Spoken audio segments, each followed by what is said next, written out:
Hello.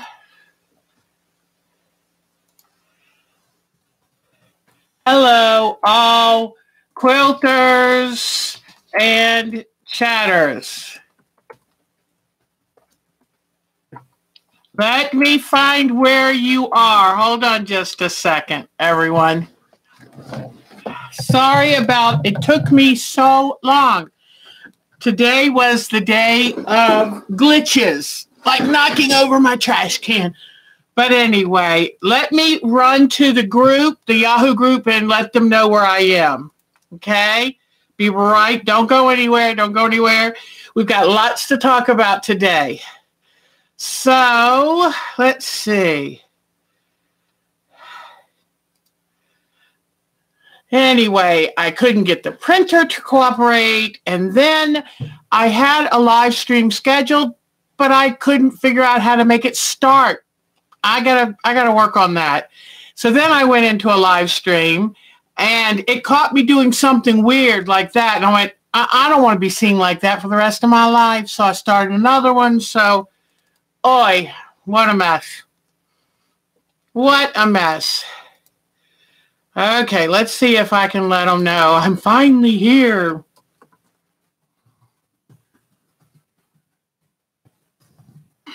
Sorry for the glitches.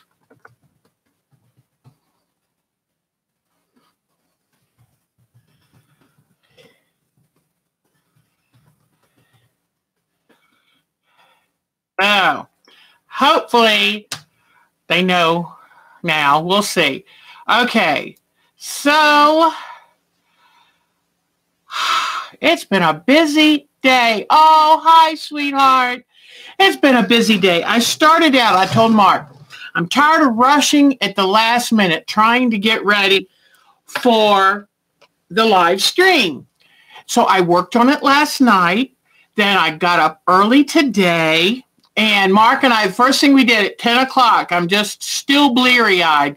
We put a great big chuck roast in the crock pot. And he cut up celery and onion. Oh, I forgot garlic. And we did. I cut up, he finished cutting up potatoes and mushrooms and bunches of baby carrots. And then we put the roast. Oh, I know what I did. I seared the roast. Hi, Charlotte.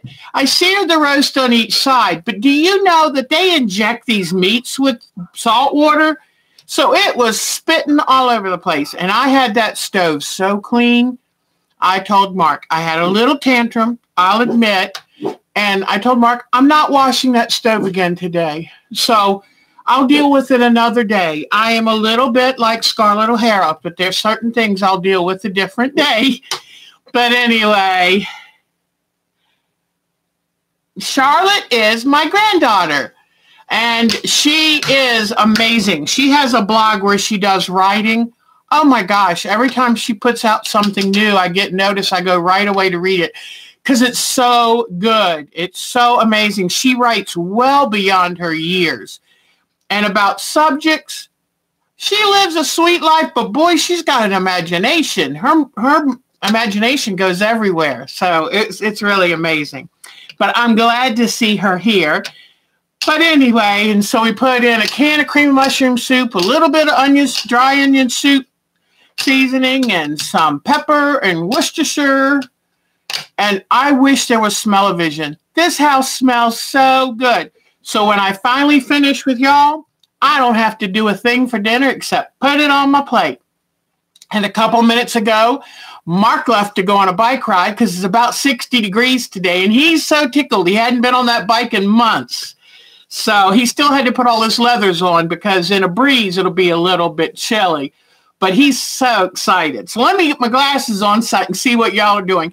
And again, I work very hard to get here on time, and I'm very sorry for all the glitches, sweeties. Okay. So, yeah, I'm really excited he got away because he had to fix the chicken coop this morning, and he helped me get a couple things set up for this. And I wanted him to have some fun. He always says he needs to go out and blow the stink off. And I know what he means. He's wound tightly, and that just relaxes him so good. So Diana Wright is here. Gotta love Diana Wright. She doesn't sleep, guys. I just thought I'd let you know. That woman is a true Energizer bunny. She never stops. I mean, busy, busy, busy, busy. So amazing, let me tell you.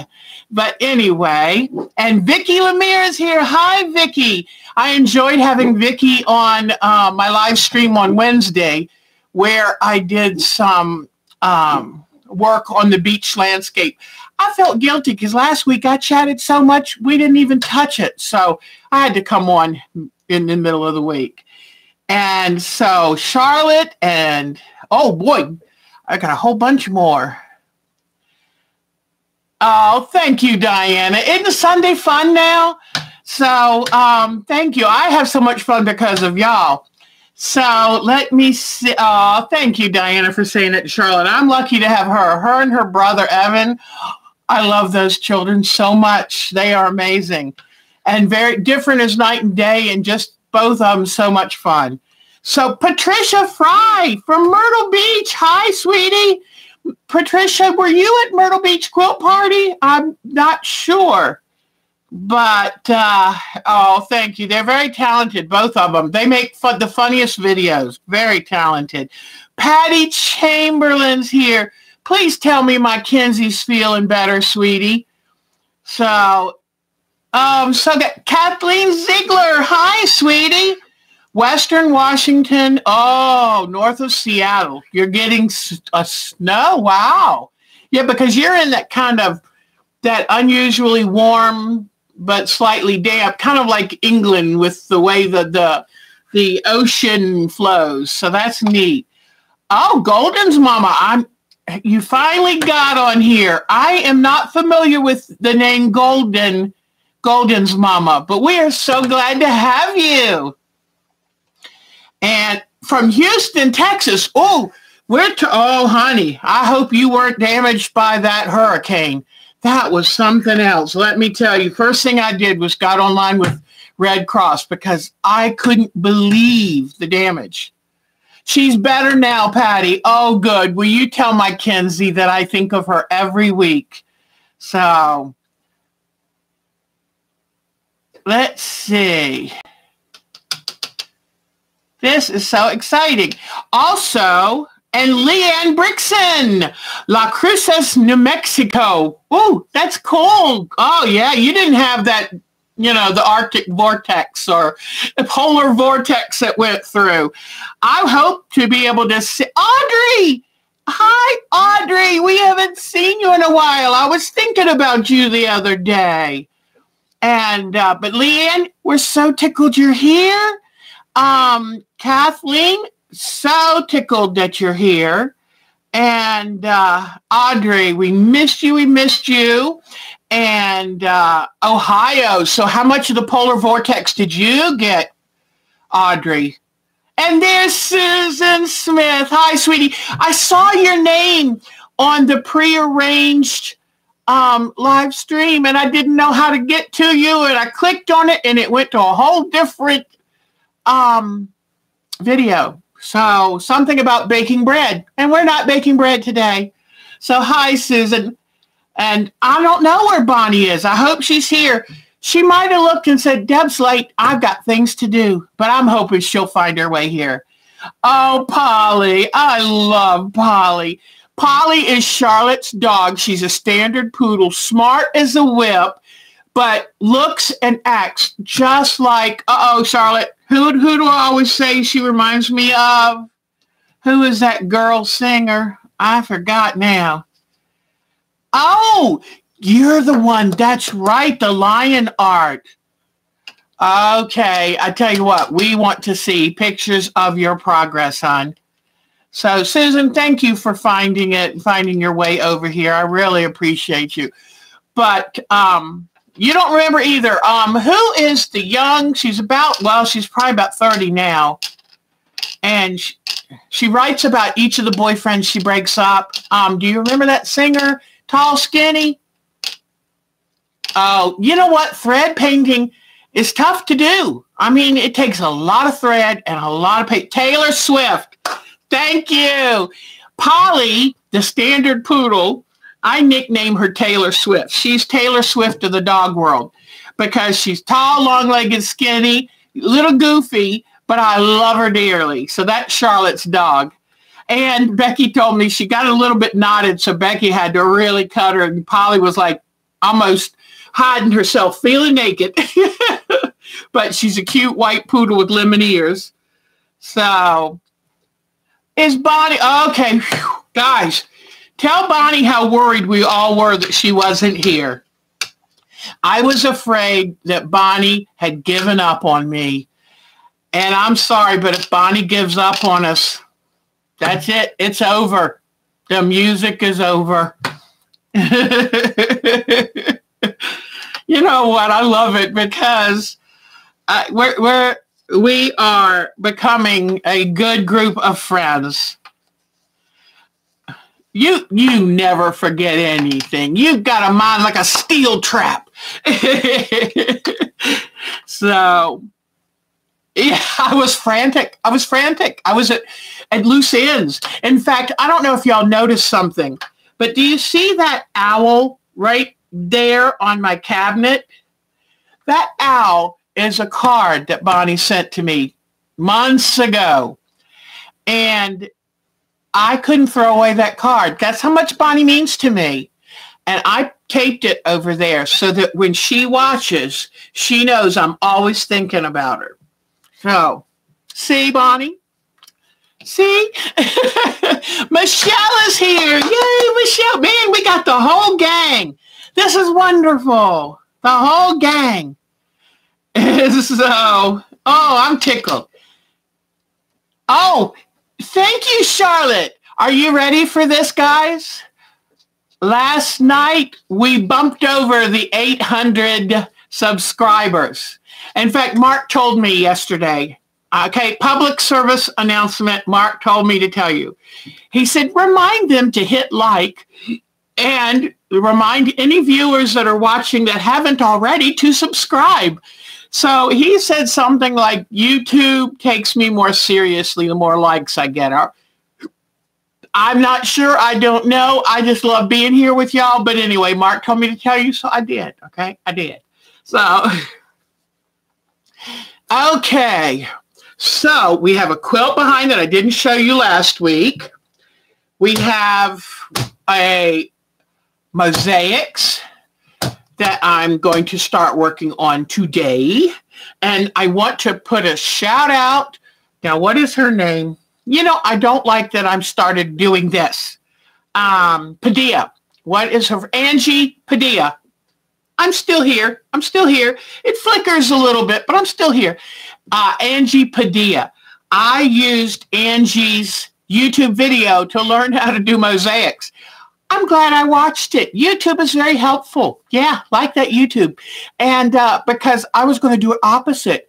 I thought I had to take fabric and iron the fusible on the back and then cut it all up and then put it in place and try to press it. And it's just the opposite.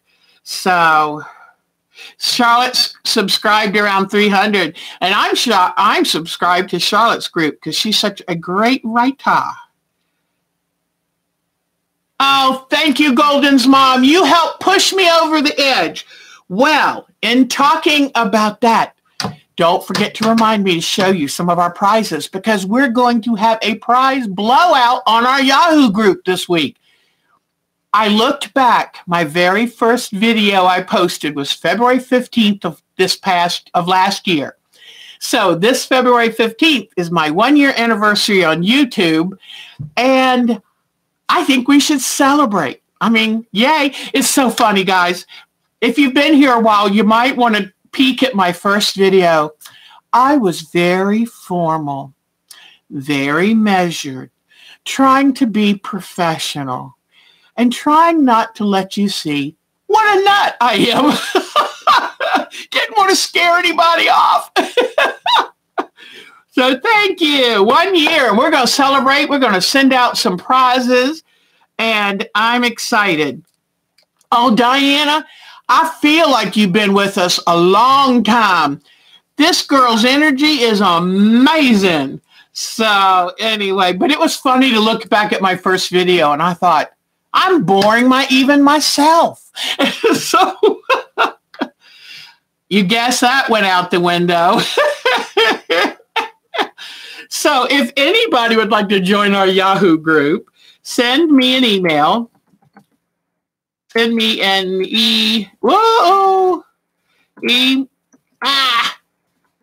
mail at ourtimetoquilt@twc.com. Yay.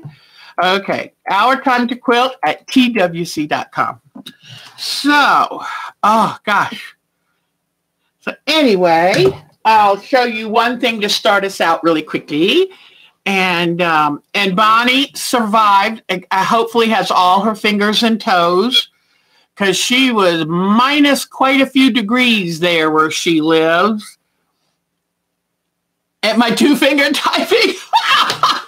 Oh, you're bad. You're bad. Or you see it? Okay.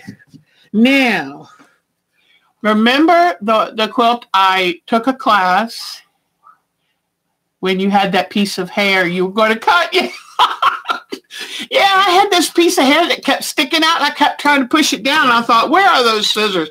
And I almost did it. I really wanted to cut it, but I thought, Deb, you're losing it fast enough. Don't push it. The poor, oh gosh, Susan. That's right. You're from Michigan? Oh, that's right. I forgot that. You might lose a fingernail, but that would be because of something else. Bonnie cracked me up. Yeah, it was too cold for people to go outside. When the safety officers say, when you go outside, don't talk because you might freeze your lungs, that's scary. That is scary. So, well, I am so excited. I'm so excited y'all are here. So I took this one class, and this pattern is called Blue Ribbon Quilt. And so here is my block. And do y'all remember that I had put little green triangles on the end of this because I wanted to put as much green in there as I could? And it ruined the look of the block because I like how this looks kind of round. And you know that's not round. It's all straight seams. See? All straight seams. But when I put the green on the tip of this, it made it look pointy like the black points right here. Well, I didn't like that look. So I took all the 4 green triangles off and replaced them with background. And I think this is much better. Do y'all agree? I think it's much better. So I wanted to show you. I was a very good girl. I'm going to tell you honestly, okay?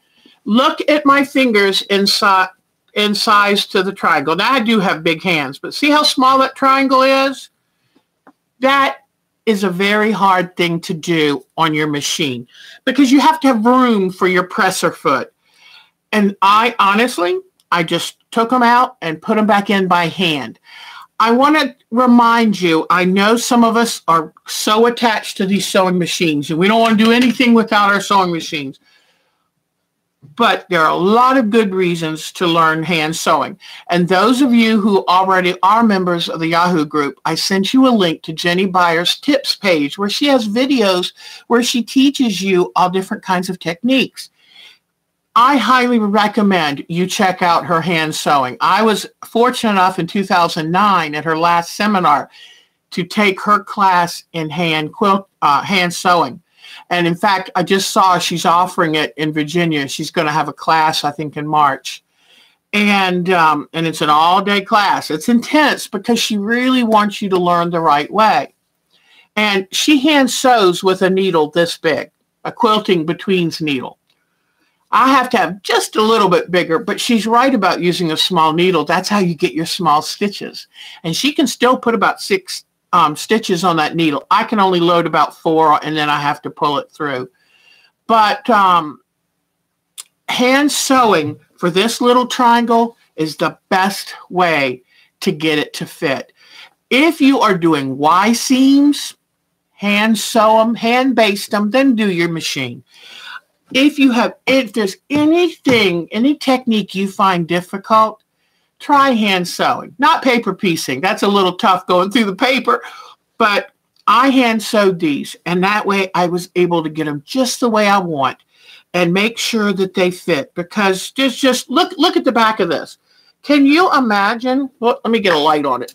Can you imagine trying to get that triangle under your presser foot? I mean, it just would not work, ladies. It would not work. So please, tip number 1, I also use applique needles. See how tiny it is? And I like these that have the rounded ends on them, because if they're rounded on the end, they don't catch your threads. But applique needles and hand stitching is the way, because you know, how many of you have ever wanted to take a piece out of the inside of a block that's already finished? And I mean, it was awful. Some people would rather make the block over instead of take it out. So hand stitching is the way to go. All right. You have those pencils, and they're my very favorite.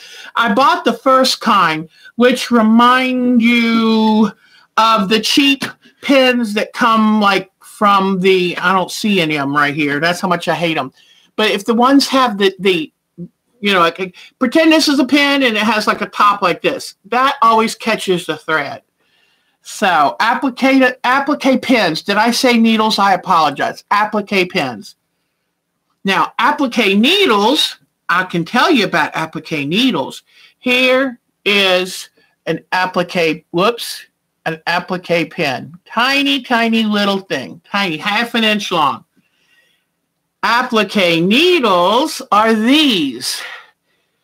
And they're long and thin. And the two that I like best, you can use something that just says applique needle. You can also use what they call a straw needle or a milliner's needle. And what you want is you want a strong, flexible, see how it's flexible? A long, thin, flexible needle does the best job. Now, here is, ouch. This is the size betweens. This is a quilter needle. This is the size that Jenny used to do all of her piecing. Tiny for me. So, number 11. I usually use a 10, I think. But anyway, but applique needles, milliner's needles, straw needles are so good for applique.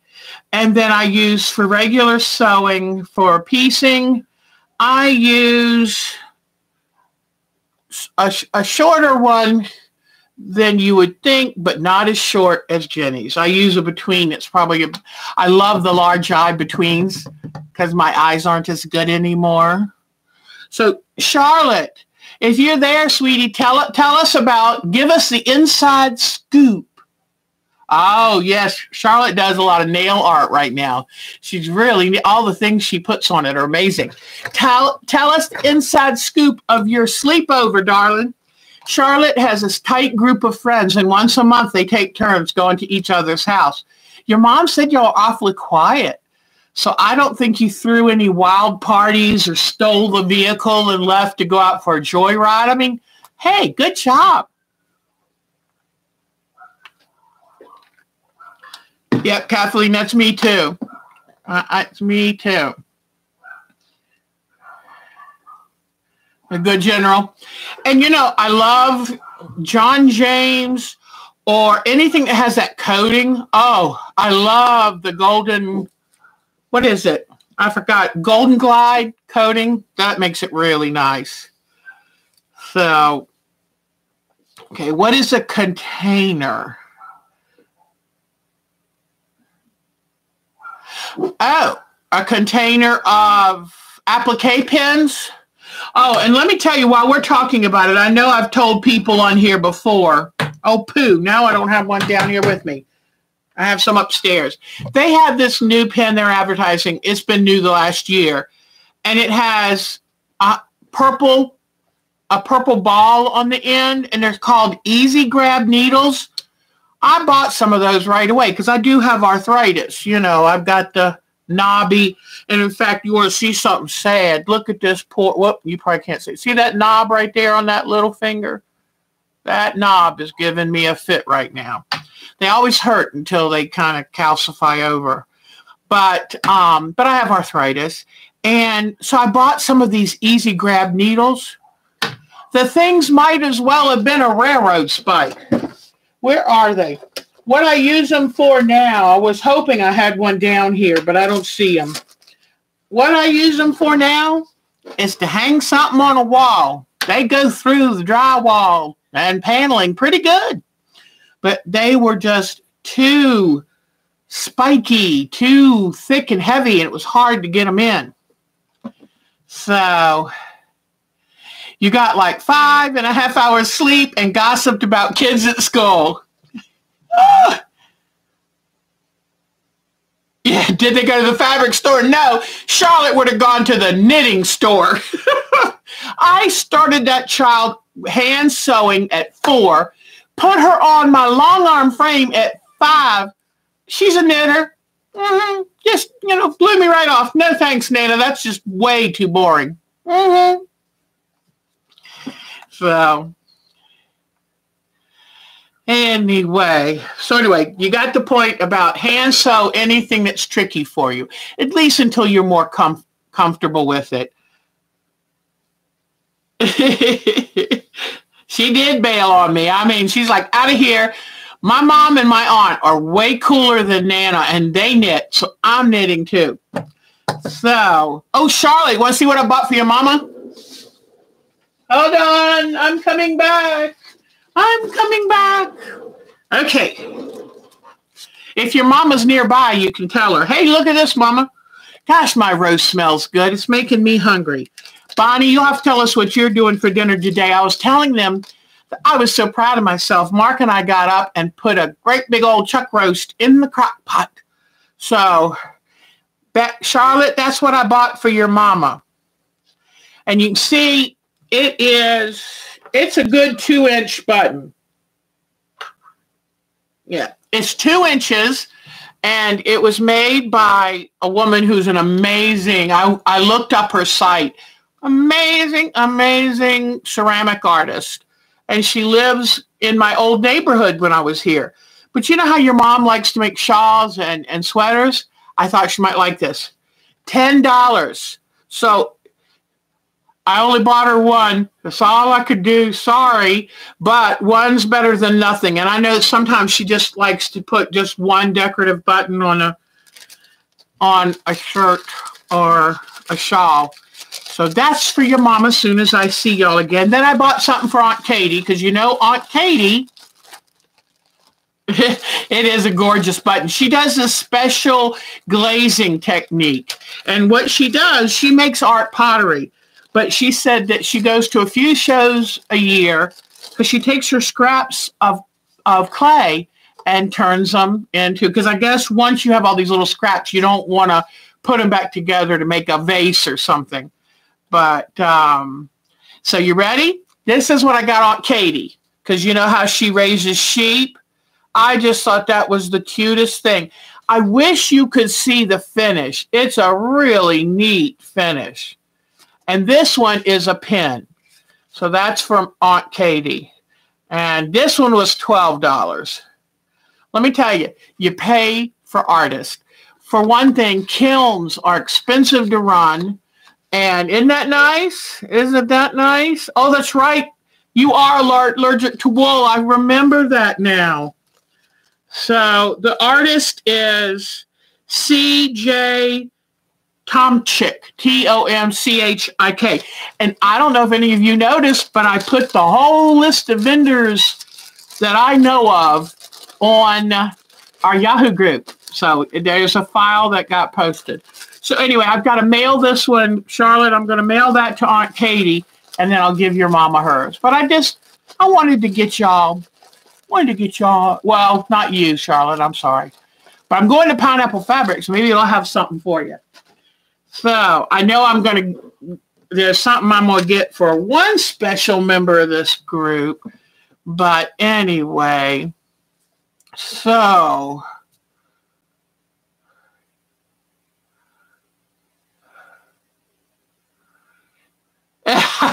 eating the button. Good one, Charlotte. Charlotte, she picks up on all this. And, if I give her half a chance, she'll tell you that I got so nervous about taking her to the movies when she was younger. I mean, years ago, that I paid McDonald's and then drove right past the pickup window. And I had to back up. And the woman was like, "Are you all right, ma'am?" I was laughing so hard I couldn't breathe. And Charlotte never forgot that. Loves giving Nana trouble about that. So, anyway. So, should I tell y'all the part 2 of my Annus Horribilis?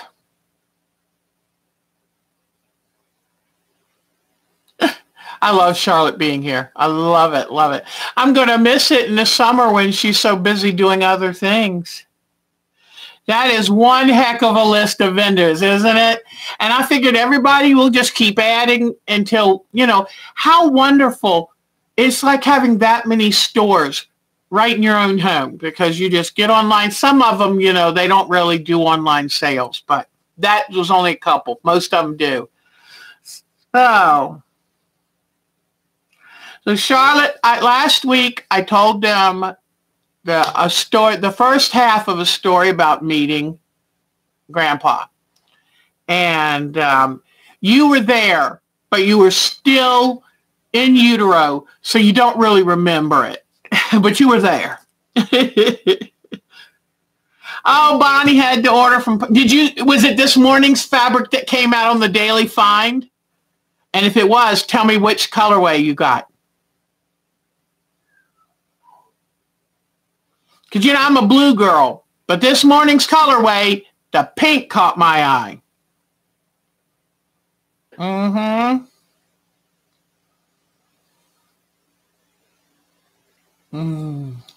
Okay, so y'all want to hear me tell the story. All right.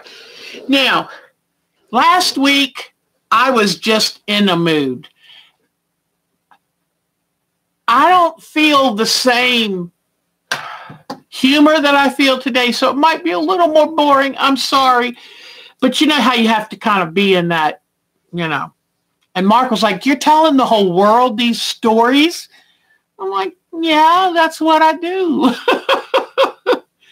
So, oh, wow, Bonnie, you get to go to a huge show like Chicago. In fact, who was saying they were from Houston? Golden's mama? I mean, it's on my bucket list to go to Paducah and Houston. And here she lives in Houston. Wow. Yep, Golden's mama. So that's great. So I don't know if y'all saw. If you didn't see part 1, it's last week's live stream, the Sunday live stream, not the Wednesday. All right. So I told you about Mark packing his suitcase, almost jumping out the window when I drove into the airport, trying to get home. Okay? Plan a weekend. Oh, yes. As long as they're open. And then also my bucket list is Missouri Star Quilt Company and Angela Walter's shop, which are only... And I drove away thinking, bet you I'm not going to see him again. So, you got to understand, I've got chickens and ducks and geese at the house. And, oh, I know, I love Angela Walters. Oh, I don't blame you. Poor you, when your knees act up, it's awful. So, oh man, wow. And so, take him back. He gets out. He goes in. I find out later that the flight was delayed and he sat there for half an hour. Did you think he called and kind of, or stopped me and said, "Hey, you want to come in and sit with me?" He was very fine to have some quiet to himself, to think over how much fun it was camping with me in the unknown woods for 2 weeks. This city boy he is. So, and of course, my family made a great impression on him because it wasn't lost to him that they wanted to know all the little details of his life. So I said, I've got to be a big girl and not bother him and let him call me next. I've done all that I can. And it didn't take him too long to call me because he was very worried about this ankle. Okay, so 2 weeks had gone by. And I'm walking on this thing now. I'm not even using the crutches. I'm walking on it, okay? And, of course, not walking well. And it's still staying extremely swollen and bruised. Oh, man, I just remembered 2 things I forgot. I was supposed to take down the sunflower quilt, and the x-rays are over there. I was going to show you the x-rays. I might have to show you that stuff next week because I totally forgot. And I'll tell you why I've forgotten a bit. All right. So, oh, boy, I would love to. So anyway, he calls me up and he says, I want you to see a doctor about your foot. Oh, I will. No, I want you to go see a doctor. So I made an appointment and I went in to see the orthopedist who took care of my son. And what a great doctor, sports medicine doctor. And I'm sitting on the table and he squeezes my calf and immediately says, you have fully ruptured your Achilles tendon. Do not move. I'm thinking, do not move. I've been walking on it for 3 weeks. He went and got one of those boots. You know, those boots, you know, you clear pathways with those boots. Put it on my foot and said, you're going to have surgery. So he arranged the surgery within just a few days. He was very serious about this because, so the tendon, okay.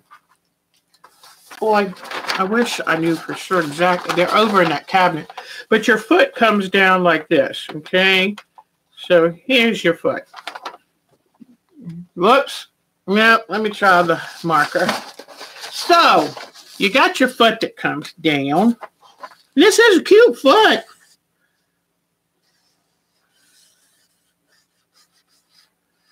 Okay, this is a real cute foot. Here's your foot. And your Achilles goes from here to here, okay? Attaches to your heel. Mine had ruptured right down here, and the Achilles was now up here, and it looks just like a rubber band because it snapped up into my calf, okay? Now, I know, honey, I wear size 10, so I know what you mean. So anyway, you're going to have surgery. And at your age, don't you like it when they say that? At your age, ancient woman, I'm hoping you'll still be, we can restore enough function for you to still be able to walk normally, but we can't promise. Oh, great. And you know, Cipro, the antibiotic, is linked to Achilles ruptures. And I have to take that when I get bronchitis or pneumonia. So I scheduled surgery, and I had my sister who came up 1 week, and my sister-in-law, who's a dear, come up for 1 week. Because I had the surgery. You're going to love this one. Oh, my God. Guess who had to take me to the surgery? Because there was nobody else to. The soon-to-be ex had to take me for the surgery and then take me home because you can't drive yourself home. And so I come out of surgery and I'm feeling great. Oh, and I asked them to put extra bolsters beside me because if you're a girl that's well endowed, you're worried about laying on your tummy that long, especially if you have asthma. It's like I wanted to make sure I kept breathing while they had me sleeping. So, but anyway, so I come into recovery and I'm feeling great. So I brought a little hand quilting project. In fact, Charlotte, it was a quilt I was making for your birth, but I've decided I don't like it, so I probably won't finish it. But anyway, but I started doing hand quilting, laying there in recovery. Well, what I didn't realize is the pain part of whatever the goodies they gave me when I was asleep hadn't worn off yet. And as soon as they did, I mean, exquisite pain. The soon-to-be ex said, you need to stop whining and moaning and complaining so much. I mean, just buck it up. Hello? Anyway, I refrained from grabbing the nearest thing and hitting him. So I get home and I'm in enormous pain. And I thought, this is not going to be as easy as I thought. I mean, you know, I went through 3 cesareans and I went through an appendectomy and I went through tubal and I went through a gallbladder cholecystectomy or whatever they call them, gallbladder surgery. No problem. Well, luckily for 2 weeks, I had my sister the first week and then my sister-in-law, because there was no way to get out of the house without going down at least 4 steps. And then it was a 2-story house. Well, luckily we brought the bed down into the den, but still there were different levels. You know, I thought it was so neat to have a sunken family room, you know, great. And he said, you must not put this foot down at all. If you do, you will tear the repaired tendon. And what was so good about him, and the reason that a ruptured Achilles is so bad is because there's not good blood supply to the Achilles tendon. So they're notoriously slow to heal or they don't heal well. So anyway, but after I went back to the doctor after that 2 weeks, Becky took me. Now, she was starting to have a little bit of elevated blood pressure. They wanted her to be calm and lay on her left side at least an hour a day. And she's thinking, I can't help this woman who only has one good foot and these crutches and is trying to hobble. And did I say you can't take a shower when you have a cast on, and it was a non-walking. I mean, they purposely put your foot in a position so you can't put it on the floor.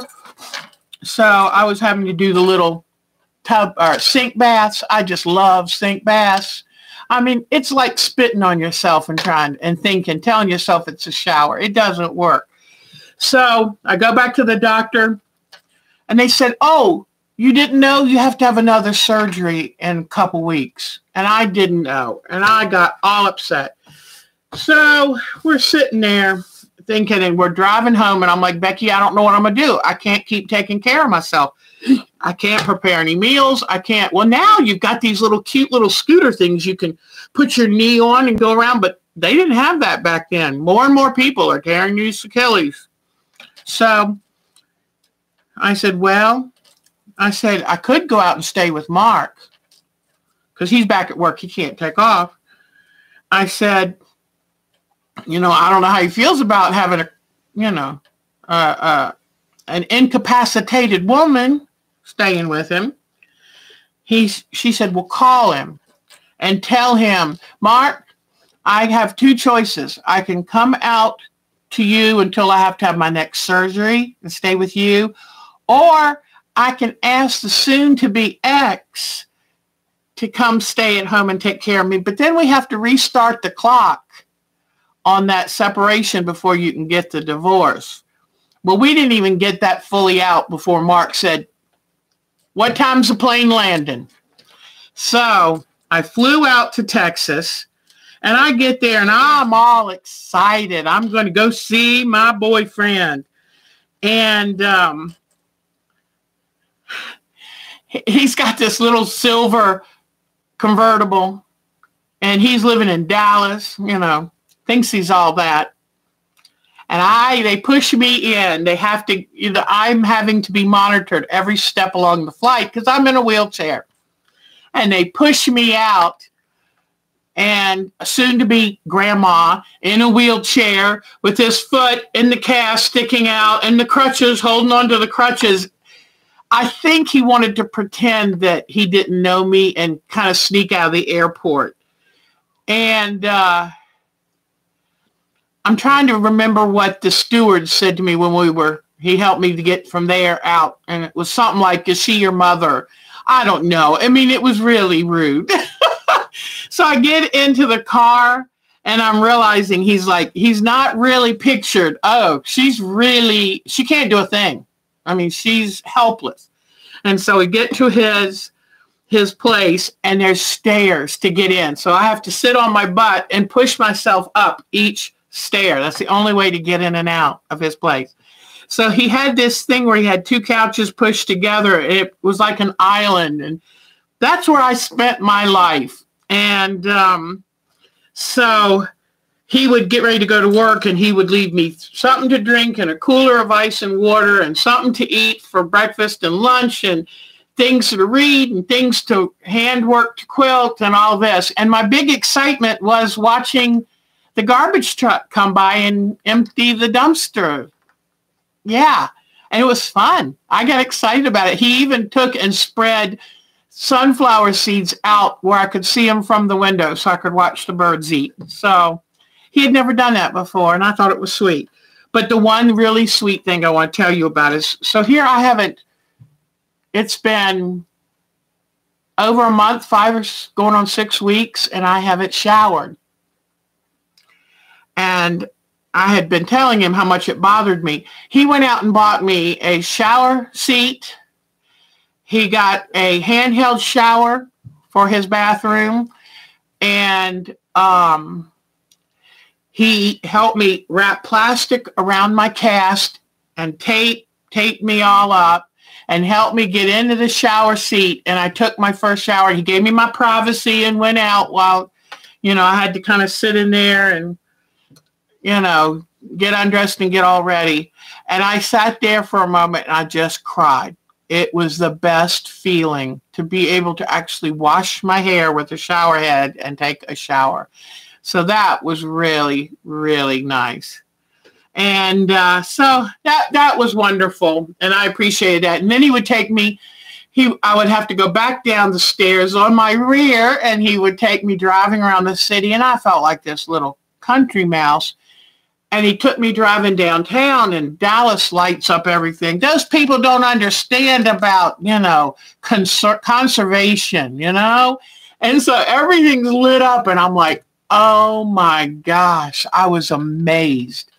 So it was interesting. It was very interesting. At one point, I got in his kitchen. He didn't know it, and I was trying to make a dinner, and he got very upset with me. And I had his desk chair that rolled, and I had my leg on it, and he was like, "You are not going to cook."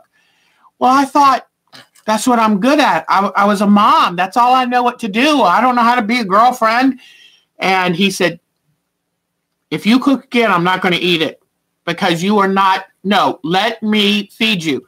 But I felt bad, he was going out and getting us all kinds of stuff. And then he took me to this Italian restaurant not too far away, and I'm talking to everybody. And he said, "In Dallas, we don't talk to everybody." But I did.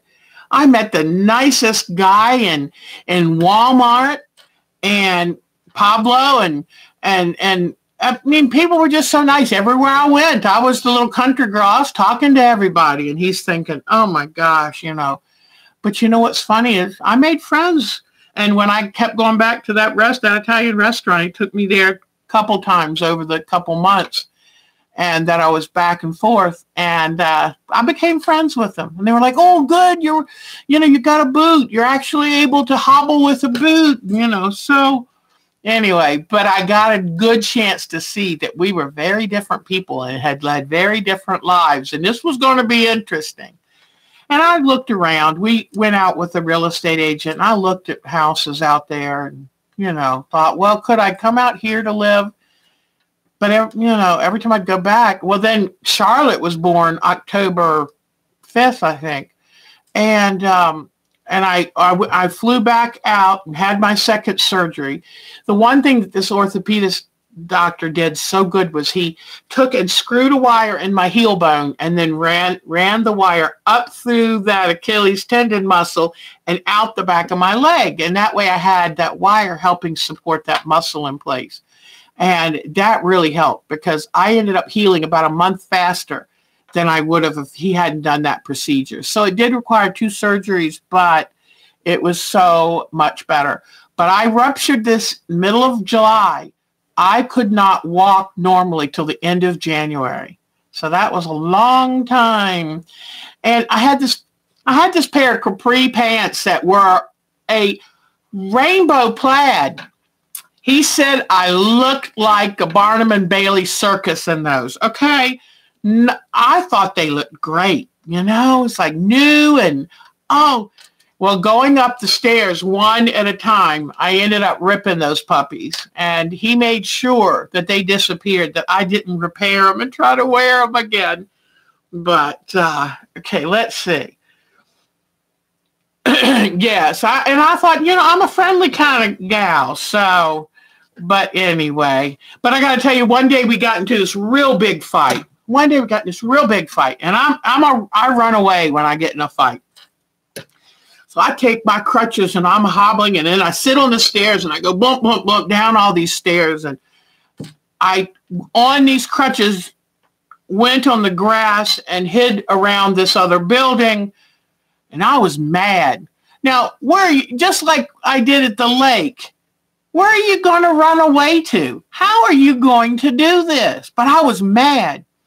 So I found a way to come back and peek at the front of his place and see what was going on. He was just sitting out there on the balcony, just kind of waiting, calmly, like at that water, just kind of sitting there waiting for me to kind of get my mind back and come back. And eventually I did. And I was so humiliated because then I had to sit on my butt and go butt back up the stairs. What was I thinking? But anyway, so that was, and I'm sure there's a whole lot more of it. I'll tell you at certain points. But he brought me back when the house sold. And we had the best time. I think that's when we realized we really had a blast together. Coming from Dallas up to Maryland, 1,400 miles. And it was a blast. We laughed. We traveled so good together. And he was real tickled that I was the kind of gal that if we didn't see a bathroom and I needed one, just pull behind an abandoned building. I'm cool. And so there are some good points to being a country girl, see? But anyway, we had a really good time. And now I can't think of the other things I was going to tell you. So I will tell you those. Let me try to find this again. But I will tell you other things as they come up. Told you, I'm just not on a roll today. I'm kind of tired. Let me tell you why. All right. And then, yeah, how do you not talk to people? So, but he is a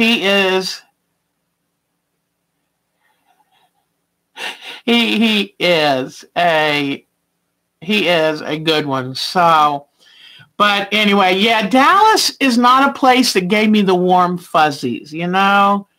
And but I did see in Houston how when the you know what hit the fan, all those people banded together and helped. And oh my God, it did my heart so good to see that. I always knew that, you know, when you had that bunch of people doing prepping stuff, I thought, no, that's not what we're about. We help each other when the going gets tough. And Houston showed that beautifully. That place showed its heart. So anyway, I'm trying to think if there was something else. I know there were other things, but, so yesterday morning, I stayed up until 3 a.m. the night before. Well, I finally got the premiere of the expo. I got that uploaded, finally finished, 3 a.m. Came back and watched 2 episodes of House Hunters International. Found out I don't want to move to Spain. And, but anyway, finally got to sleep. And unfortunately, about 8:30 that morning, I was awakened by what sounded like a howl of pain. And I guess I was so fuzzy, it sounded like it was outside, but it wasn't. And then all of a sudden, I heard like a crash at the end of the bed and realized our elderly dog, she's 13, she had fallen off the bed. And I think she was trying to get up and having trouble and had cried first and then fell. And then I heard another cry. And when I got up real quick to go look, she was laying on the floor looking like she was having a possible seizure. So all panicky. And then she wasn't quite right. And she Mark picked her up and brought her out, and we were looking at her, and she just wanted to hide under the coffee table, and something was very wrong. So I called the vet, and they said, we could get you in right now. So we had to end up going up to the vet. Now, she was just had her physical the first week of January, and she was great. So we took her up there, and I didn't know what. We're thinking we're going to have to put her down. She let Mark pick her up with no problems, and she's a dog that doesn't want to be picked up. She doesn't trust anybody picking her up. She's Mark and I. It's our first dog that we got together, and she's a poodle and Jack Russell mix. So she's 20 pounds and just a cutie, and we just love her to bits. And so we were sitting in that veterinarian's office, and I had to go out and call Charlotte's mama, Becky, and I texted Katie, and because I thought, I can't handle this. And I was sitting outside on a bench. I just had to get out of the room for just a minute because I was watching them trying to get blood out of her. She was dehydrated, and they couldn't get blood, and she was doing that. Oh, I hate when they dig with a needle. I hate that. So I went out and sat on the bench and called my daughter Becky, and I said, I just feel like vomiting. I just can't handle this right now. My stomach is so sick. So I had 4 hours of sleep, but luckily, to make a long story short, so you don't worry, what she thinks is her spine was damaged. She thinks that her back's been bothering her, and maybe when she jumped off the bed, she kind of collapsed because she couldn't handle it. That it wasn't a seizure maybe, but like intense pain. And because she said when she took her back, she palpated her and down her spine. So she kept saying, we think it's something with her disc in her spine. We're going to put her on pain medication. I can't promise you, but let's hope this works so you can have some more time with her. And we're thinking, we're not making a dog suffer. As much as we adore this puppy, we're not making her suffer. I can't do that. But we noticed that with all the vet checking her, she did a complete CBC workup, and all her numbers were good because her gums were pale. We thought, what if she's got internal bleeding? But all of her numbers were good. So $230 later, we leave the vet, and we're so grateful to them. That's really not bad. It's an office visit, but the blood work was expensive, and it was a rush because they didn't know what was going on, and they could tell she was in a lot of pain. But she says she thinks she has some damage to her spine. So what we are having to do is keep her completely still. Do not let her jump up or down. She can get up to go potty, but try to minimize any jolts to her spine and her neck. She noticed it when she tried to turn her neck to the right, it hurt. And so the problem is the pain pills work so good that Mia wants to get up on the couch. And then earlier today when I was down here rushing around trying to get ready for the live stream, here she's coming down the stairs. She can't do that. Stairs are horrible for dogs with back problems. So anyway, Mark got the crate and put it in the living room, and she doesn't like being crated. But the vet said to me, if you're not right there with her, she has to be in a crate. So, and then Mark today found a lump along her spine on her back. So she very well could have ruptured a disc or something. So cross your fingers. We're just going to take this 10 days, see how she does.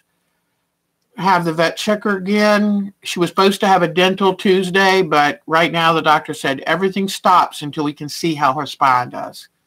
So that's why I'm a little off kilter. But, I tell you, it's hard. But thank you. Oh, Nadine is here from Germany. Thank you, Nadine. Nadine has been a total doll baby. And we have enjoyed talking to her this week. Nadine, I hope that little part I had a translator do in German, I hope it made sense. But it was supposed to say that you are part of our family. So, because that's how we feel about you. Oh, thanks. I'm a little I'm not quite on today, but I'm trying. So, but thank you guys. I tell you what, do I love my puppies. And I told Mark, I said, this is our she's our child, you know, because we were a later in life. Oh, good. Thank goodness for translators. It's so nice. So we're all tickled.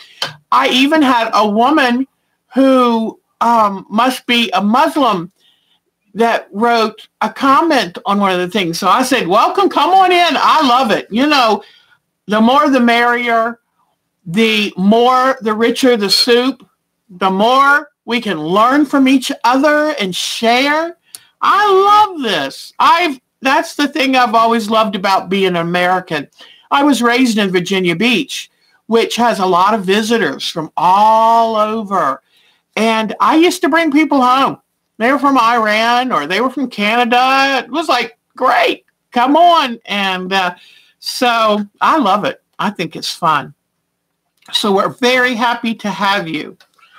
And so now let's, I guess, talk about the quilt behind me, because then I have a surprise to show you after that. And then don't let me forget, I have to show you the prizes we're going to give away on the website this week. So I'm ready to do a lot of mailing.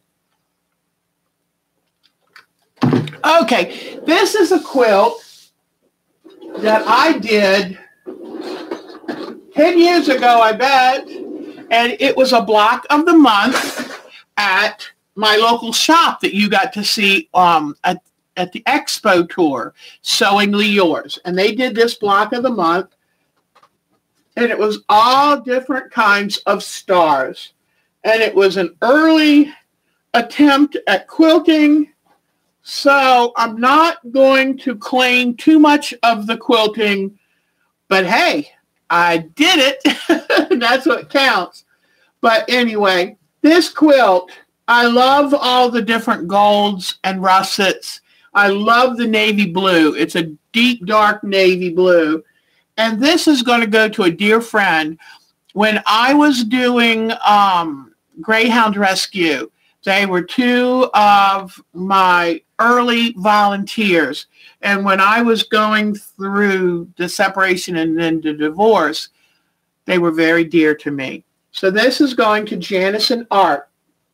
And Art is a career Navy guy. And I thought, how perfect. And so I did the quilting with stars to replicate, stars and loops to kind of replicate this. So that's what this is. Now, what I wanted to show you as the surprise is my butterfly quilt. And I've now finished it except for the quilting and the binding. And I ended up adding enough teal in that I used the teal around. In fact, hold on, guys. I'm going to zoom in so you can see it better because I am proud of this. I was going to put it on the quilt frame yesterday, but then my poor Mia suffered her injury. But let me zoom in to show you. Okay. So see on the bottom, along the bottom of the tulips, and you know me, I got to change everything, right? So besides adding more butterflies and an extra tulip, I took the grunge green color and I cut it in a wavy line. Instead of just a straight border, it's a little wavy. So let me get my glasses on so I can see what I'm showing you. Yeah, see the ground is kind of wavy? And then I just did the turquoise up around the top to be kind of reminiscent of a sky. But I love this pattern. This is called Blooming Butterflies. And you can get it from Shabby Fabrics. Is that the name of the company, gals? And then I made quite a ton of these prairie points or shark's teeth, whatever you want to call them. And I was telling y'all that the pattern called for 4-inch squares to make the prairie points from. And I had a charm pack of 5-inch squares. Well, what I found is if you took it and to make a prairie point, you take the square, you fold it on right sides out, fold it on the diagonal, and then fold it again on the diagonal to make a triangle out of it. And then you just take and cut off a 1/2 inch along all the folded raw edges on the bottom of the triangle. and it makes a perfect 4-inch square. So that's what I did. Now I'm going to quilt it, and I'm not sure. I might even try to use a variegated thread to quilt it, something pastel variegated or something. And I'd like to do something that shows movements and butterflies. So maybe a few like breezy lines coming up this way, and then do a butterfly insignia and go around. I found that the top prairie points kept wanting to kind of dip over, and they're still dipped over a little bit, I could see. But I took and did a top stitch right where the prairie point meets the turquoise border. And I tried to hide it in the ditch as much as possible. But what I may do when I do my quilting, I may nab a tip or two here and there. But because I want it to lay flat. That's the only problem about putting things like that on. And then I'm going to take multicolored fabric and do the binding. So that's it. And I told Mark I could show you so many places where it's not perfect. Where, like in these corners, in the corners over there, where the prairie points didn't quite make it to the corner. You know, there's a few little things that got a little sloppy, you know, up in there. But the average person's not going to notice. And this is just a happy quilt. This is not anything I would enter into anything. You can't really. It's a kit. So it's just to make me happy. So that's that. So I'm tickled. It's the first quilt that I ever finished from a quilt class taken at a show or seminar. So that I finished right away. But, whoa, hello. Let me zoom out. Get this back in place. All right. So, there we go. I tried to get that done this week. So, now I figured we can work. Oh, wait a minute. That foot looks real good with her, doesn't it? Yeah, there we go. She's supposed to be a Grecian maiden who is pouring water, and I think that foot's just perfect. So let me see what y'all are saying.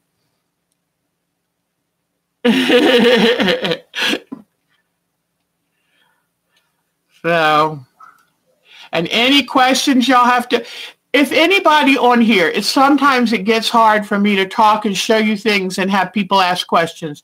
What I invite is all of you to welcome people in, and which you already do a brilliant job of. But if anyone has a question, there is so much wealth of knowledge in this group of you. So feel free to answer the questions. I mean, oh my gosh, you guys know so much. I just run the show, but you guys know so much. So you know what? It is one of those quilts. A butterfly quilt is one of those that you could kind of wing it. So anyway, yeah, I ended up putting about 100 butterflies on, and the pattern called for, or no, not 100 butterflies, 100 pieces. The pattern, the leaves, the stems, the tulips, and then the butterflies came up on the pattern to 91. But you know, Deb, you know, if one's good, 4 is better.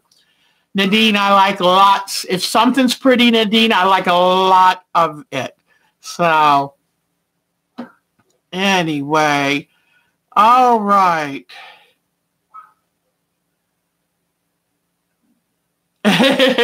You're funny, Bonnie. You're funny. So, continuing rays of sunlight through the butterflies. That sounds really good. That sounds, I like that. Yeah, and I thought I saw somewhere somebody had kind of done some quilting that suggested the wind blowing. And I thought, you know, because Mark said, I like how they do that. The tulips kind of turn into butterflies, and then it's like a gentle swarm of them flying away. So that's a great idea. The green with the orange peels of a different color. Good job. That's exactly what they are. That's a quilt. I'm trying to remember her name. She has an Amish name. I will be showing you that. What I do is it's covering my mismatched studio chairs over there. Oh, and right now, my little red wagon that I haven't finished quite unpacking and it's kind of covering. But I will give you that Corey Yoder. It is a quilt designed by Corey Yoder. I love her. Real neat young woman. Boy, I knew her before she became famous because I found her blog and thought she was precious and would urge her on, and she has no idea who I am now. She's so famous. She's got her own fabric line. She's got patterns galore. But look her up, Corey Yoder. And I'm trying to remember the name of that, but I will see. I need to be able to write this stuff down so I can, because I forgot. Somebody wanted to, or I wanted to show you my sunflower quilt. I also, since we're doing landscapes, would like to show you again the quilt hanging up right there, that little house in the mountains. So I will be showing you that next week. Oh, Bonnie, where are my chips? So, you know what? It's amazing how much they charge for potato chips. I don't understand. But Corey Yoder is cute as she can be. So I will show you what I've got. I wanted to try to do a mosaic quilt. There's somebody else here. Was it Kathleen Ziegler? Kathleen, we'd love for you to step up and tell us what you've learned about mosaic quilts. I had thought you would take a bunch of different fabrics and iron the steam seam too, because you want the stickiness. I thought you would iron it on all these fabrics, then cut them all up. Didn't think about that would make the scissors really sticky. You know what I mean? So I turned on Angie Padilla. She has a wonderful YouTube where she just shows you how to do it. And when I saw that she was going to have that peeled piece of stickiness and then put the little bits to it, I thought, oh, I don't want to do that. But I watched and I watched, and I soon realized why she does that.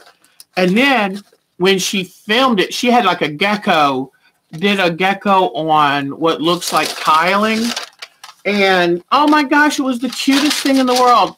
And when I watched her technique, I said, so anybody that wants to share any of that, please do. And don't forget, Angie Padilla. In fact, let me write it down because it is not spelled like you would think. Oops. And I promise I use more than 2 fingers, that funny lady. So, and Angie Padilla. I'm so glad I took typing in high school, but you know what I didn't do? I didn't learn the numbers and symbols.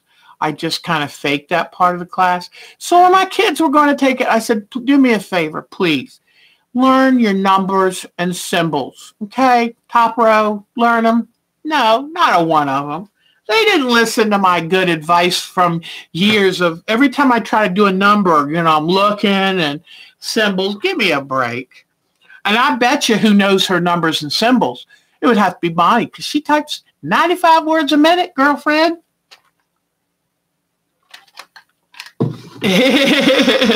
That's why, huh? And if you learn that, the little 10-key keyboard, keypad, whatever, that's really good too, but I don't know that either. 4 fingers. Audrey, you're a mess. Okay, so what I'm going to do is show you the design I was thinking about. And boy, they have a lot of them. And, oops, I'm going to have to drop my shade. Hold on, gang. All right. All right. So here is one of the Grecian women. And I don't want to get into all the bouquets. I just wanted something that I just thought the flowing robes. And then I'm going to have the water coming out of the pot. And so then let me get another one. This is the problem I was having is because my printer wouldn't print these things out. What's fine if I work on it when I can look at the screen. This is the image I want to use. I love it because it's soft and it's pretty. And I don't know, I just thought it was gorgeous. So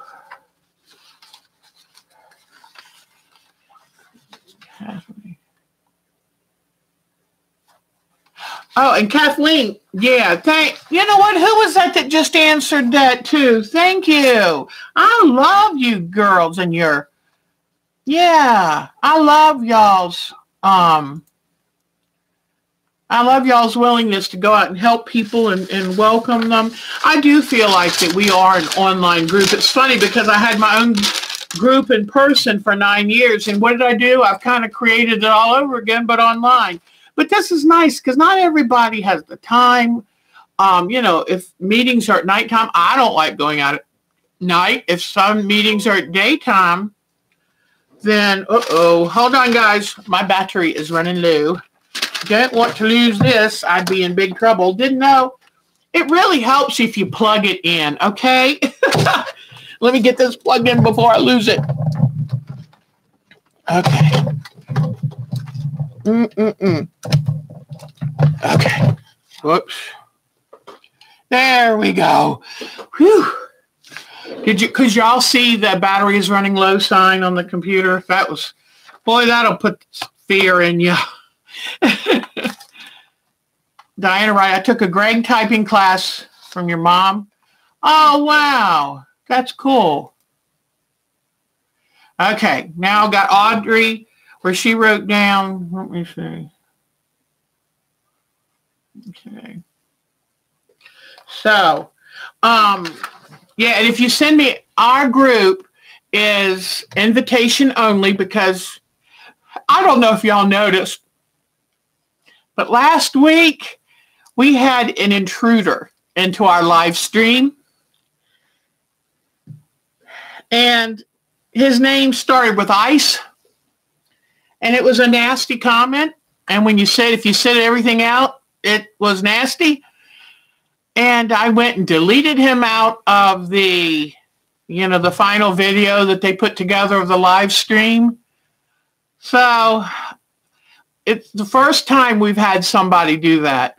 But it took me a long time. I'm sitting here going, something's wrong about that name, and y'all were so sweet. Hey. Yeah. And then finally I realized, oops.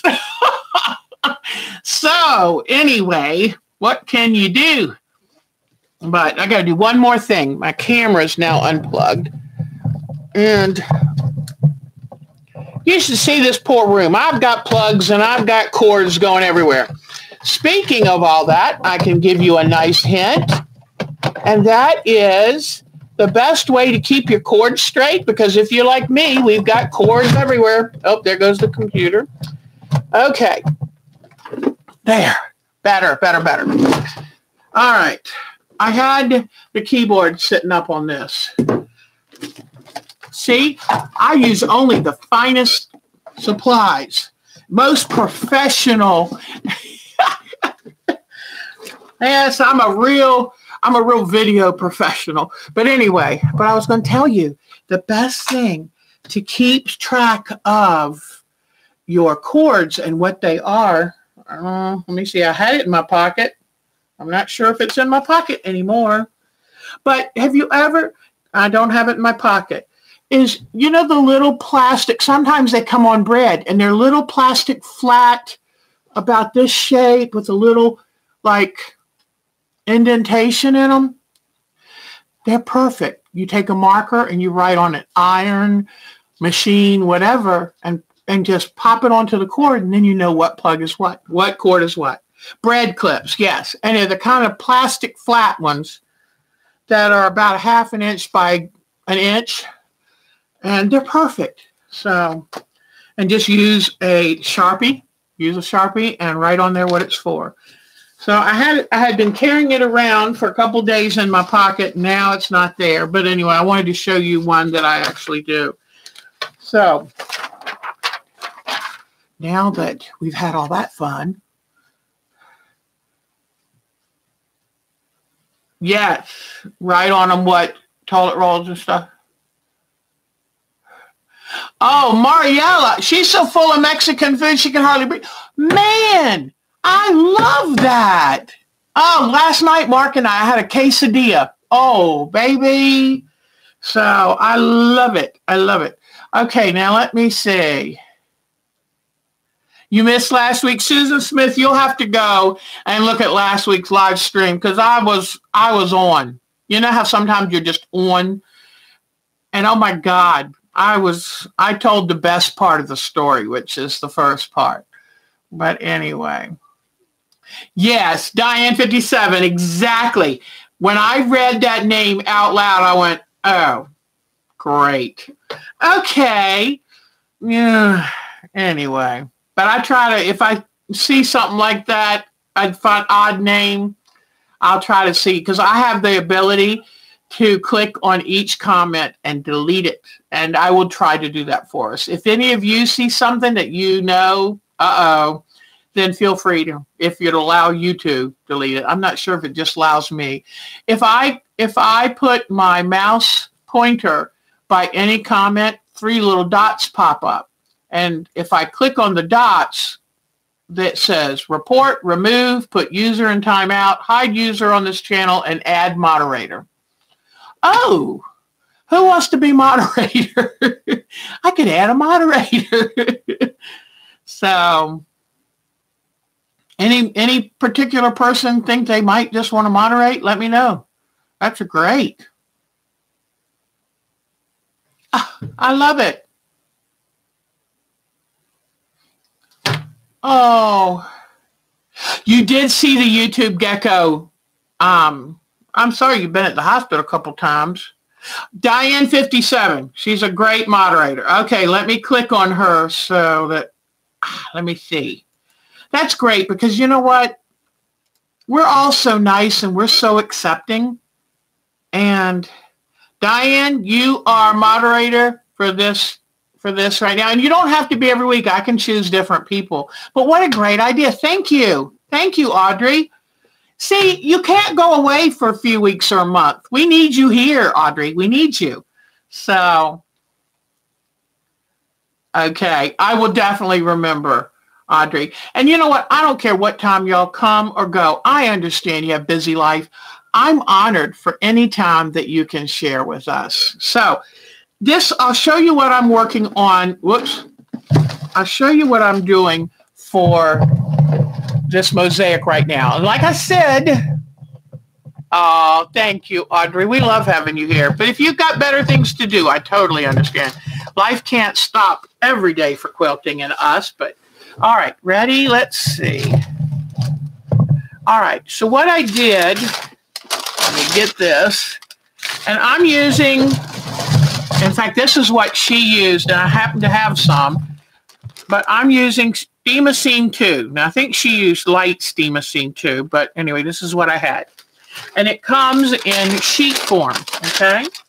And I had to use some of this at my quilt class at Myrtle Beach because I ran out of the other kind I was using, and I found this kind to be a pain for drawing like the butterflies on because it was just too many. No, you can always stay here. So, okay. So anyway, these come in 9 by 12 sheets or something like that. Let me see. They probably are made to fit 9 by 12. Okay. I was thinking they're probably made to fit in a printer so that way you know, if you had the shapes online or something that you could then turn into print. But, so, and what she said to do was take your Steamosine 2, which has paper on each side, because remember, it has, here we go. It has this, do you see, the fusible is right here, and then it has paper on either side. And the fusible is sticky on each side, but one side of the paper came off easier, so this was on here. And in fact, one side of the Steamosine has a gridded kind of thing. Let me pull the light back over. It's got grids. So, yeah, I guess you're right. And, yeah, because they are, let me see. Yeah, I guess you'd have to trim it up. Good point.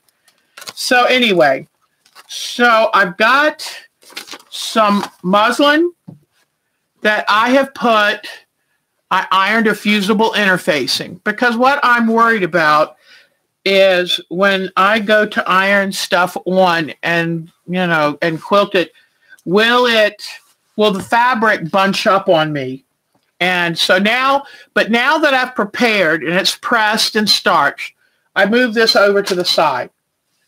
And I've got tweezers here. I've got a Teflon pressing sheet, very important, very important. And in fact, if you don't have a pressing sheet, she was really neat. She said, if you don't have a pressing sheet, use the sheet that you take off the steam machine too, because it's already non-stick, and you can then place that and press over that. And if you feel it, though, you'll feel little bits of the fusible on one side, so just keep that side down. So now I drew on, oh good, it's on the back side. Okay, so we're going to have to ignore her Fred Flintstone foot. But what I did is I wanted to do it this size. But when I made my little bits of fabric, I realized that I didn't want to make them smaller than a 1/2 inch. I mean, a 1/2 inch. Oh, some of these aren't all cut, but this is a 1/2 inch. Who wants to cut them smaller than that? Who wants to try to put on a piece smaller than that? Well, I can't use a 1/2 inch on this little thing.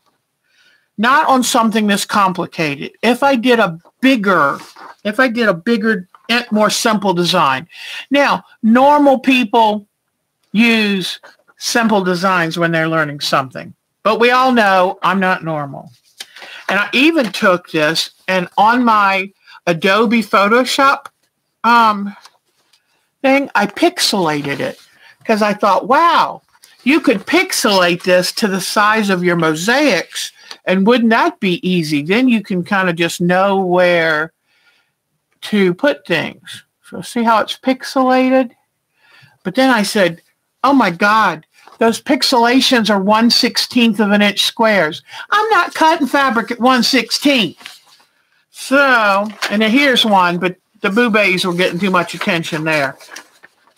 So then I thought, okay, I took this pixelated one and I tried to draw it a little bit larger, and it wasn't looking so good, and couldn't get the printer, and y'all were waiting, and I was getting frustrated. So I just grabbed some paper and tried to do a brief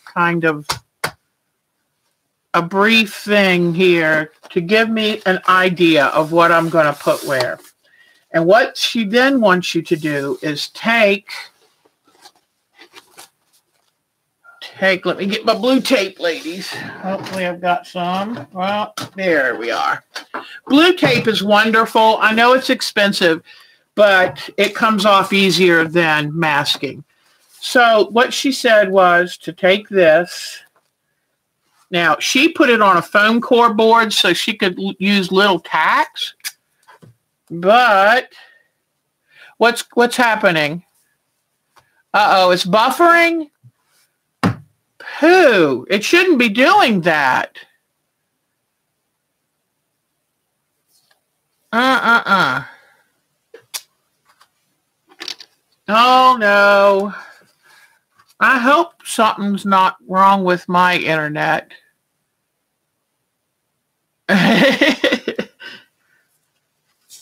We always try to come up with unique names that way people won't really know what we're saying. Okay. So you take and you either, I could actually put a small tack in this ironing board surface, but I'm just going to tape this down. And then what she says to do, and this will have to be over a couple of times, but I'm going to start with this water urn. And she says, take your, I need to get y'all, I wish I could get y'all even closer. Let me move this. Hold on. Okay, hold on. Let's see. Get you scooted in. There we go. And you know what I did? I thought, where am I going to put all these little, I'll show you in a moment how I cut the fabrics up, okay? But I said, I'm going to use these little disposable palettes because then each little cup can have a different kind of fabric, see? So, GIMP is a type of trim, I know that. Now, I don't have any hiccups. I'm sorry it's doing that. In fact, let me come, I'm going to check my internet output and see what we've got. I'm on the 5G. I don't know what's doing that, honey. I'm sorry. Darn it. I'll make sure all my connections are good.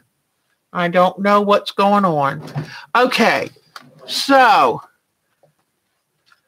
she said, so I'm going to take these fabrics, some of these, see these beautiful, they've got metallic. Let me get, I have to always wait a second until it focuses. But these are pretty. It's a batik with some gold veining on it. But look how, unfortunately, even these are so big. Now, she said use tweezers, but I don't know about y'all, but I don't. Let's see. These might work better. I don't know. But like when you're supposed to use gloves to garden, I don't know about y'all, but I don't use gloves to garden. Okay, so she said place these. See, I still want to use my big old hands to do it. But what I did is I cut different shades of color to try, because I want to be able to show some depth and range when I do this jug.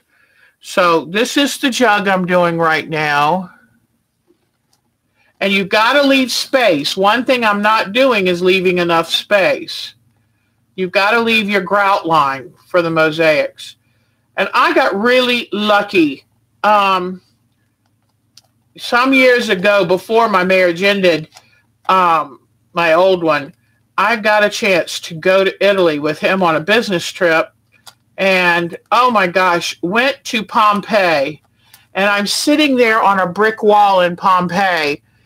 And you look in the gutter. The rain was washing away bits of 2,000-year-old mosaics. I mean, can you imagine just washing it away, just washing away. So I'm trying to look. I'm looking at the picture here. Looking where the shadows are, even though it's gray, I can still see where the shadows are because I want it to have, you know, that sense of roundness, that 3D effect. So, and you just place them, leaving, and this is the hard part for me. I don't know if I'm always going to do this. She put hers in lines and rows so she could quilt around them. But mosaics don't have to be in tiny rows.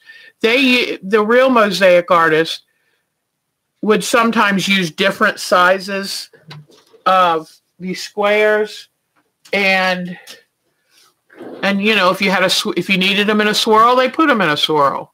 If you needed them to spin out, you know, they would. So this is where I think I'm going to kind of shift from what she was saying and make it my own kind of way. So,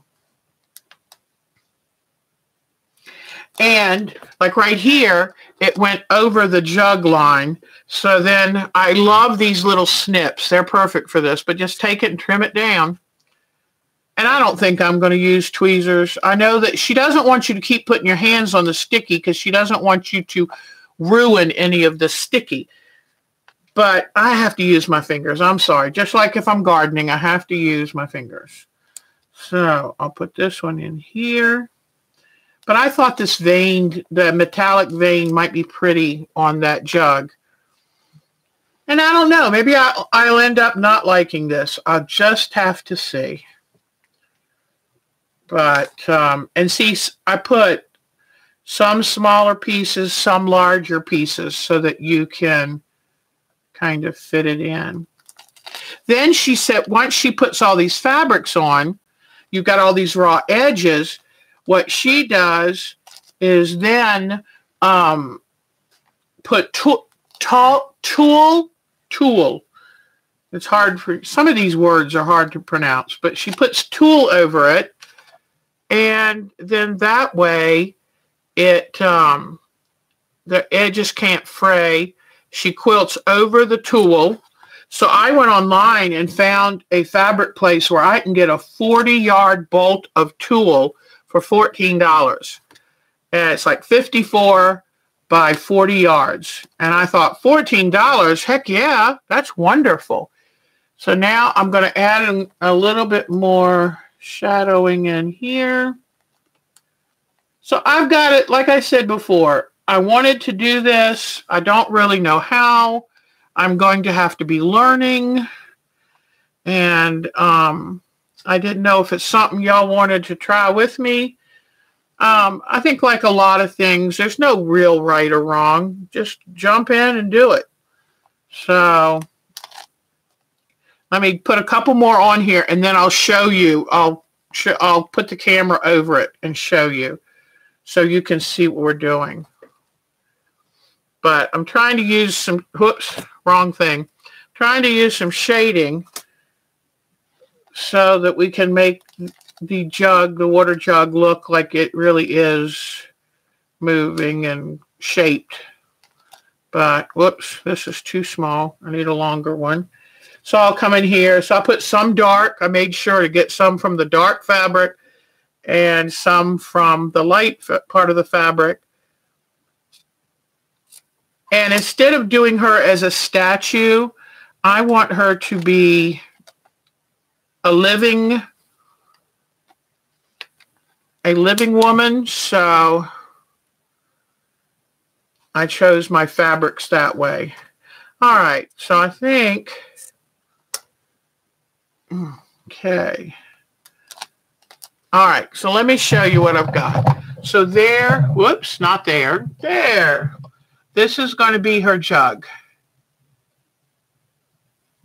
And I think right now I've got them too far apart.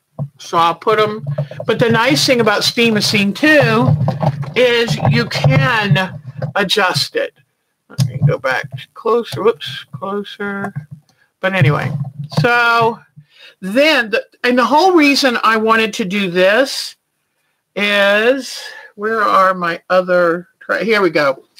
I have quite a few blues, and this color that I used for the beach part, but I got quite a few. And so I can't wait. The water is going to kind of come down. And you know what? I do want the water to be, I don't want it to be all lined up too much, but the water will come down like this.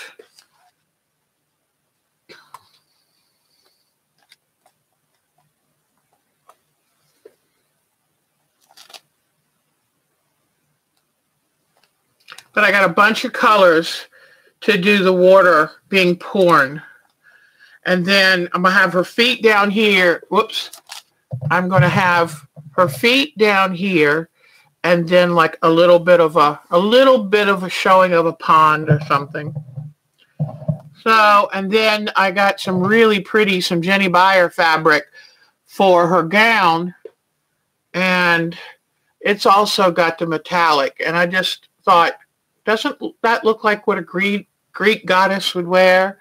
And so then I got some darker in the same mauve shade. I got some darker for the shadows and the folds. And then for her skin, I cut a bunch of tans because I don't have flesh colors. So I've got different tans, some with a little pinky look on them so I can do shadows and stuff on her. And then for the even darker folds of her dress, I've got some of these. So now I'm going to show you real quick how easy it is to cut these. And then I will give you some what not to do's, because you know me. If there's a way to do it wrong, I'll find it. So, okay.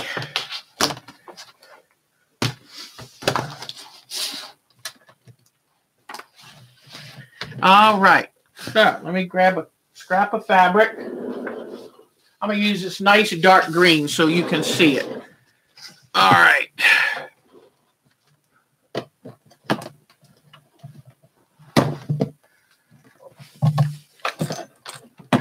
I guess y'all heard Mark came back a couple minutes ago. All right.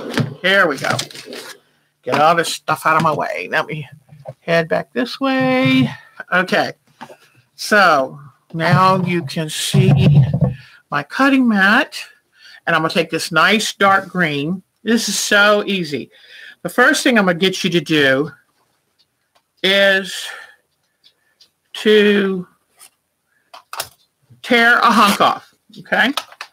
And it doesn't take much. Please do not, all you need, until you know for sure, just a little piece like that, okay? And then, now it really helps if you have a small June Taylor ruler, because she has lines every half an inch. And I think what I am going to have to do when it comes to doing this Greek goddess's face, I think I am going to have to do some smaller pieces.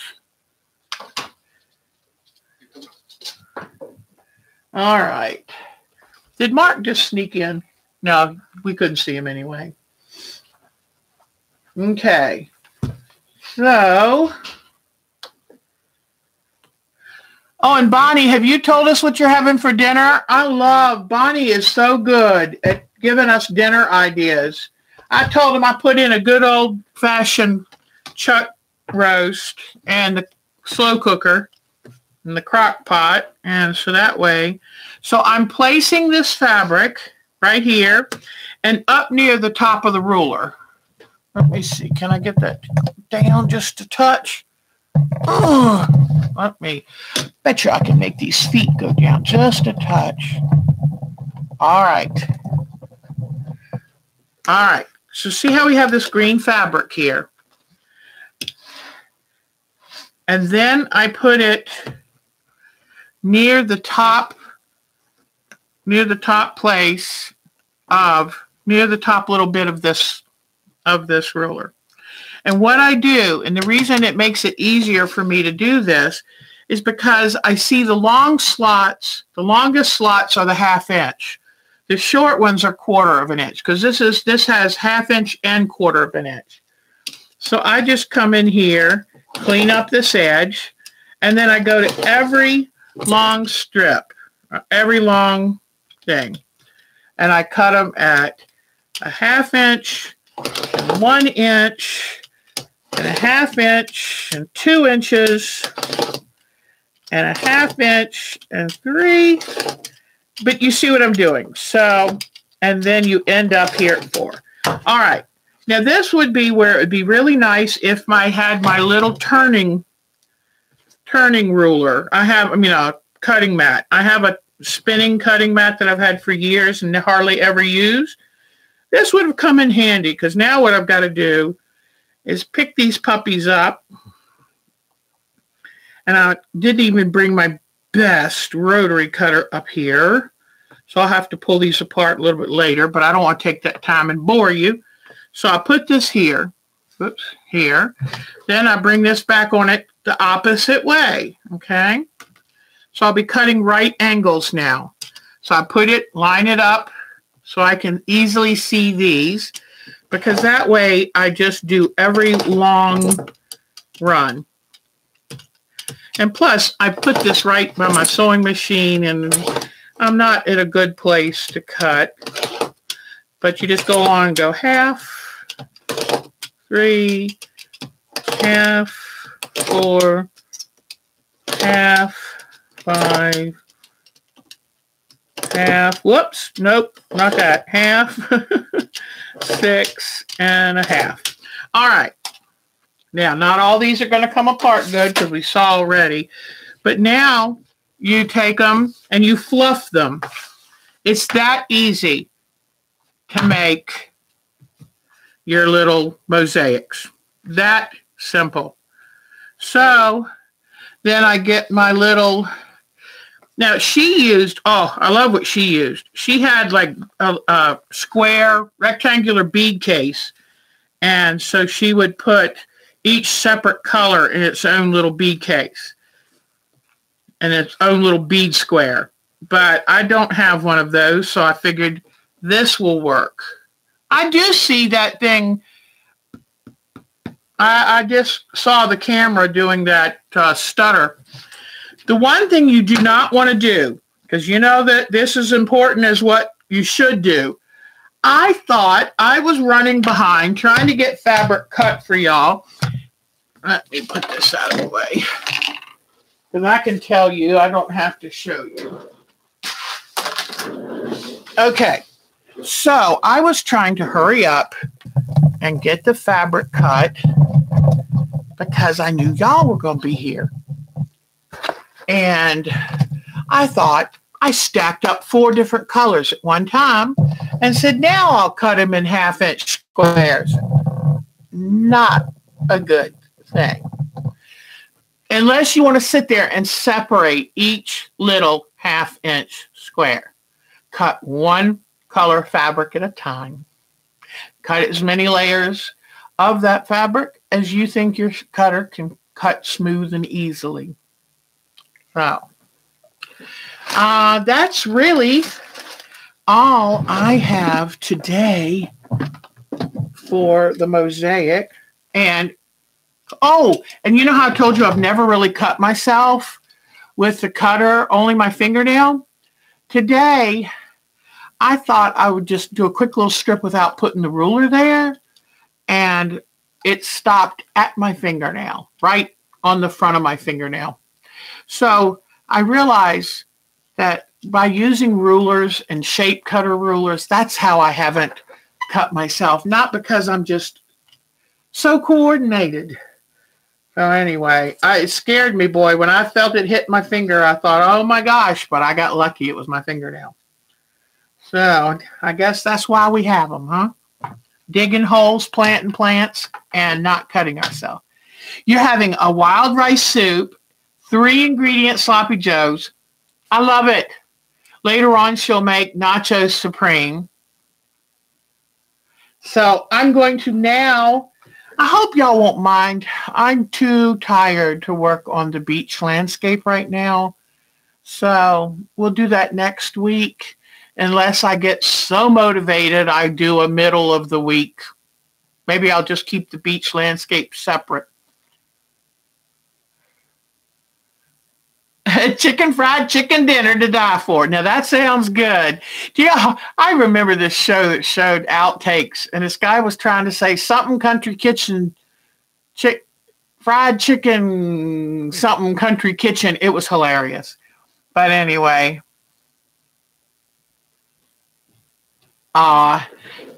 Okay, so what else have we gotten? You can use tool to copy a stitch pattern for tracing onto your quilt. Oh, I love that.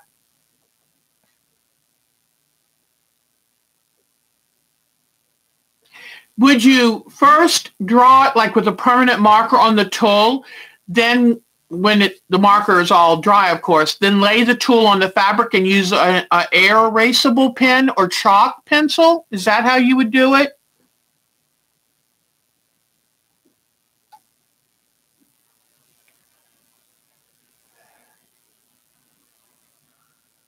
Oh, heaven on and earth designs.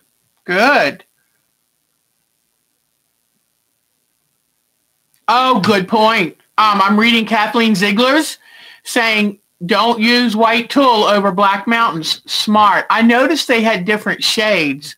You know, it might be good to like order a bolt cheaply online, but maybe go to Joann's and get 1/4 yard pieces of a few different colors. Brown or black or blue. A few colors like that. Red. Things that white tulle wouldn't look good on.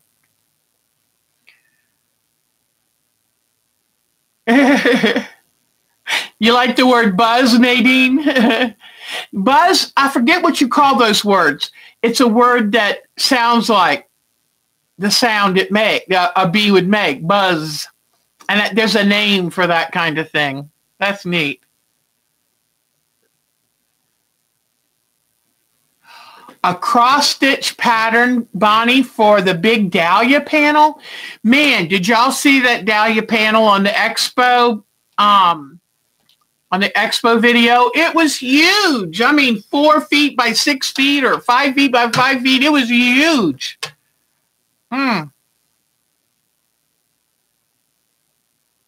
Oh, Diane 57. 4 of those together might be beautiful. I never thought about cross-stitching. Back in the late 70s and early 80s, I tried doing cross-stitch. I don't think I ever finished one. Oh, that's the same thing I do with quilts. Trapunto. I love doing trapunto, and I love, whenever I can, cut the shape out of extra layer of batting. I'm going to use, for the butterfly quilt, I'm going to use 2 layers of batting. I don't want to individually cut out a batting shape like a butterfly, but I thought if I use 2 layers of polyester, then I can get some nice quilting definition.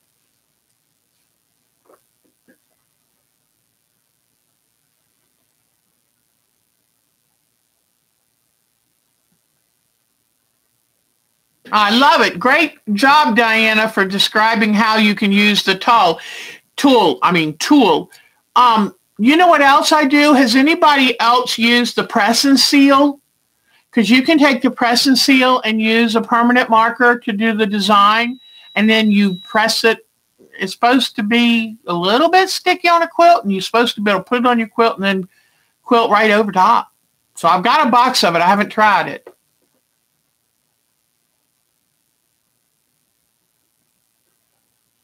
I want to go to Mariella Barnes's house. She says that after all that Mexican for lunch, guess what she's having for dinner? Ice cream, pecans, chocolate syrup, bananas, and spumoni ice cream for supper. Oh, man. Don't sneeze. So, man, that's pretty cool. Yeah, Diane 57, she's all that now and a bag of chips because she's moderator. Diane 57, have you had to straighten anybody out? Have you had to kind of whip him into shape here? Tell you what, though, I'm not going to write what that name was last week because it just grossed me out.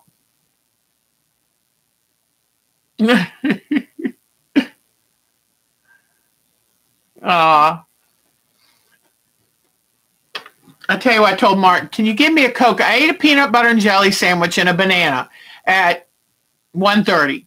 I said, Deb, eat something before it starts. But then I still kind of got the shakes, and I said, Mark, can you get me a Coke? I think I need a little bit of sugar and caffeine. I have wanted to make a shepherd's pie. I'm worried I'm going to mess it up. I love leftover spaghetti. My dad used to say that all Italian food tasted better the next day because the seasonings had to permeate the dish. But I could eat spaghetti almost every night. Oh, my God.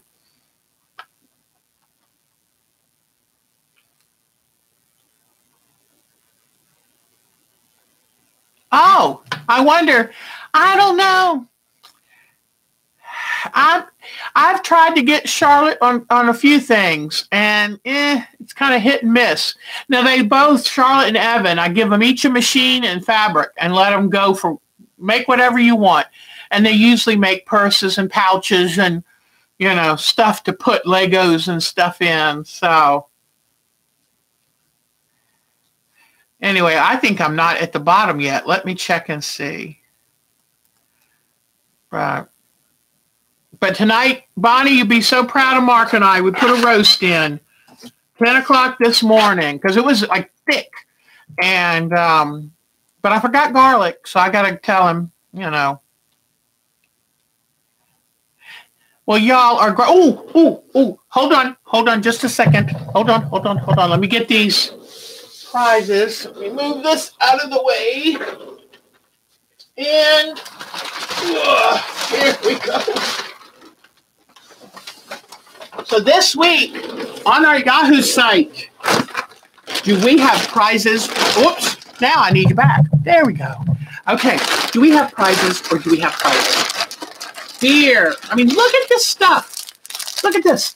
Fabric, templates, patterns, more patterns. Oh my God, some of these are so beautiful. A real cool, easier than a slide ruler to figure out fabric dimensions. Aha! A ruler. And this is that cool one that you can easily add 1/4 of an inch. Look at the fabric. Look at this flannel. Isn't that awesome? And a panel here. And Christmas fabric. And kitchen fabric. And tea towels. And 4th of July fabric. And these. And this. And these. So, guys, I'm so excited because there are tons of things for y'all. And I know that somebody already put a call for this coffee fabric. So, this week on our website, check for our prize giveaway. And guess what? Maybe we'll draw it on the weekend. I'm trying to think, but I want you to be able to choose what prize you want. So I'll be like, when I have my questions, whoever enters the right answer first and all that, I'll kind of look at these books. Great stuff. So as you can see, there's a mountain of stuff.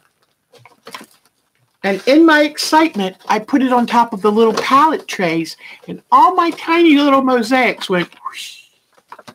So, anybody want to come help me clean up? Oh, this is the cute one. I love these. Autumn Joy. So, anyway, all of this, and all of this is available to you, and just make sure you're on our Yahoo group and answer the questions, and I will choose people to win. Isn't that fun? So y'all have a great